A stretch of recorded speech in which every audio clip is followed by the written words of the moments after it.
More than 40 area business and community leaders are in Washington, D.C. trying to meet and influence policymakers as well as get a better handle of the issues for themselves. News 18's Dan Klein has more on what they have learned and heard so far.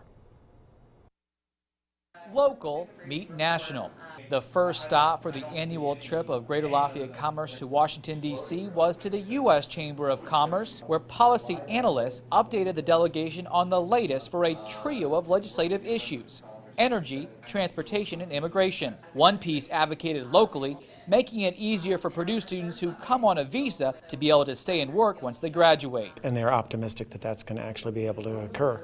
And for us, that's a great thing. And I think our position papers pretty much would support what they've been arguing for and trying to work for us here in Washington, D.C. However, just as important as talking is actual legislation passed by both houses of Congress and signed by the president, something that hasn't happened all too frequently in the last couple years. Do you have faith that something can get done this year? I believe so. I believe so, because it seems to be a hot button topic, and hopefully they'll be able to get something done. No.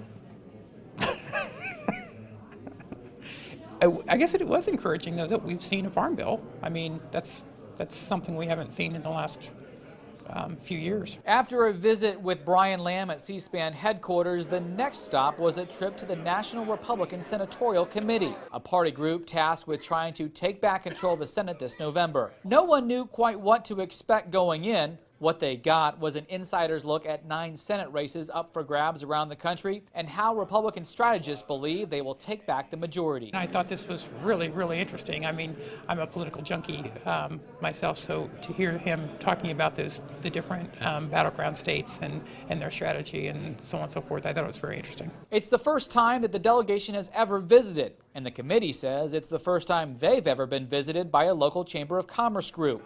Mayor John Dennis says for a group tasked with creating a good environment for business locally, the political insider's view of national politics still is valuable. I think for our representatives that come to D.C. to have that level of understanding of how things work, how the machine works, and how people are brought forward to be a candidate and how candidates are elected, or how policy is made or how policy is staffed, I think it's important for people to understand that. Today, the delegation is scheduled to meet with Senators Dan Coats and Joe Donnelly, as well as Congressman Todd Rokita, including the National Democratic Senatorial Committee.